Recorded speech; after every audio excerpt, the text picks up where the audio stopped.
What's up, everybody? Welcome back to another one. We are going to put a 5-inch exhaust that I got off a YiKatoo website. It was honestly the cheapest one I could find, which was awesome, but came in, it looks great. We're going to put it on a 2015 Ram 2500. It actually fits a 13 all the way to an 18, the 6.7 Cummins. So first thing first, we're going to start front to back.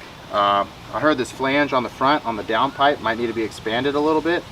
So we're going to try and fit it, put it up there and see how it looks. If so, we're going to expand it a little bit and make it fit correctly. And then we'll go down pipe, back over, above the axle and back out. So this is just a little tutorial how I did it. I didn't get directions with it, so we're figuring out as we go. All right, so after looking at the flanges here, I saw that if you hold them side by side, the new pipe's a little smaller. So pretty simple fix. We're just going to take it with the pliers.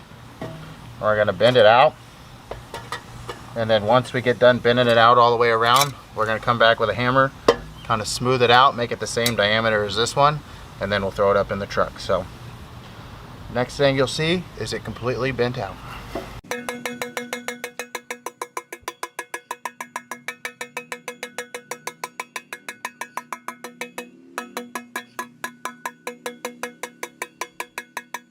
All right, so we beat it out for the most part, mainly with the hammer like you guys just saw. Got the flange opened up a little bit. We're going to try and fit it right now and see how close it is, and then we might have to take it out and give it a couple more love taps, but hopefully this will just go right in. So as you guys can see, we got the downpipe in, but we ran into a little bit of an issue. That is that if you come right down over here, you'll see that we actually had to take the cross member and drop it. So we got the jack holding the transmission up, and the cross member's dropped. It's just two 24 millimeter bolts on this side, and then we did one on the driver's side, and that was so we could get the downpipe in. If not, it's literally impossible to get it in.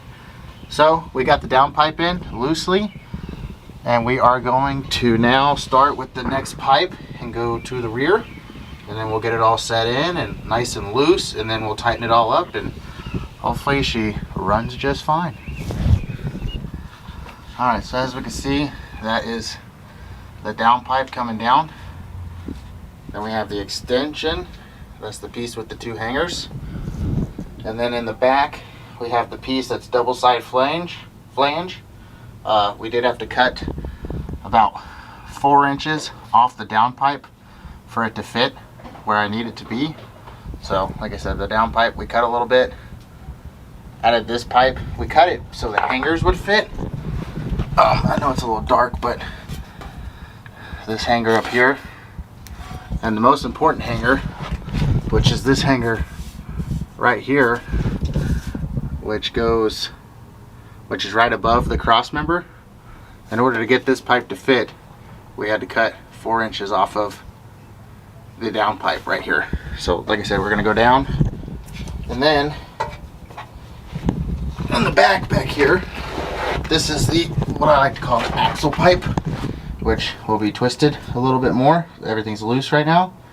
We ended up having to cut about 7 inches off of this in order to get it to fit properly. And then we also had to weld a new hanger. Let me get out, I'll show you the new hanger. So as we come to the back, once it focuses, you'll see we had to weld a new hanger on back here in order for it to fit properly. The old hanger is actually on the opposite side for some reason. So welded a new hanger, and then obviously the tailpipe coming out. So now I'm going to tighten it all up, and then we'll start it up and give you guys a preview.